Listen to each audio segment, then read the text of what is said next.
D Hirehal మండల కేంద్రంలో గురువారం డిఆర్డీఏ వైకేపీ ఆధ్వర్యంలో మహిళా సంఘాల సభ్యులకు 4వ విడత వైఎస్ఆర్ ఆసరా పథకం ద్వారా మెగా చెక్కుల పంపిణీ కార్యక్రమాన్ని నిర్వహించారు.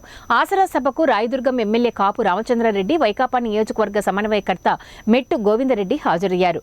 సభ ప్రారంభం కాగానే తెలుగుదేశం పార్టీ ఎంపీటీసీలు మురడి గంగాధర, సోమలాపురం మొండి మల్లికార్జున మాట్లాడుతుండగా వైకాపా నాయకులు అడ్డుపడ్డారు. సభా వేదికపై ఇరు వర్గాల నడుమ ఘర్షణ చోటు చేసుకుంది. పోలీసులు జోక్యం చేసుకుని ఇరు వర్గాల శాంతింపచేశారు. అనంతరం తెలుగుదేశం పార్టీ ఎంపీటీసీలు సభ నుంచి వెళ్లిపోయారు. వైకాపా సమన్వయకర్త మెట్టు గోవిందరెడ్డి సభలో మహిళా సంఘాలను ఉద్దేశించి ప్రసంగించారు. ఈ సందర్భంగా వైకాపా నాయకులు, కార్యకర్తలు మెట్టు గోవిందరెడ్డికి అనుకూలంగా నినాదాలు చేశారు.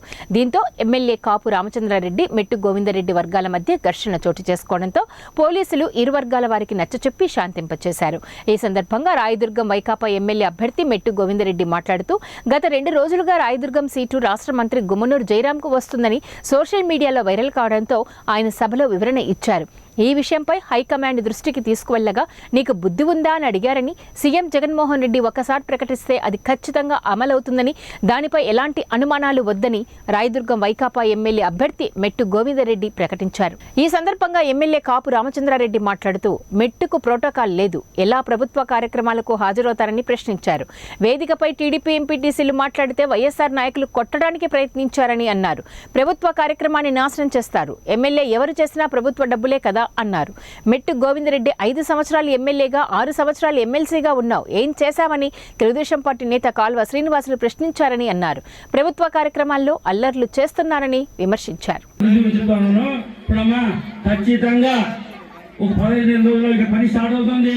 సోలార్ ప్రాజెక్టు 10 నుంచి 12,000 ఎకరాలు 10,000 కోట్లు ఇన్వెస్ట్మెంట్ కదా, 10,000 కోట్లు ఇన్వెస్ట్మెంట్తో ఇదేనా ఆఫీస్ కలిపినటువంటి సభలో వచ్చి ఇదాల మండలం మంచి బాగా అభివృద్ధి చేసేదానికి అవకాశం ఉంది.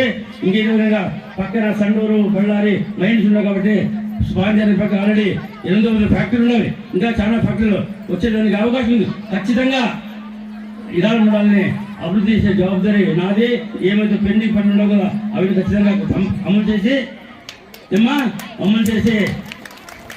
ఇదాల మండలంతో పాటు రాయదుర్గం నియోజకవర్గాన్ని తీర్చిదిద్దే బాధ్యత నాది అని చెప్పినది. డెవలప్మెంట్ చేయాలంటే ఏం చేయాలా? జగన్మోహన్ రెడ్డి గారు సీఎం ఉండాలా? ఎవరు? జగన్మోహన్ రెడ్డి సీఎం ఉంటే ఈ డెవలప్మెంట్ లేకపోతే ఎమ్మెల్యే ఎవరు చేసినా ముఖ్యమంత్రి సహాయ సహకారం లేకుండా ఏ డెవలప్మెంట్ కూడా కాదు. దానికోసం అందరూ ఆలోచించాలా. ఇంకా ఒకటి నేను ఒక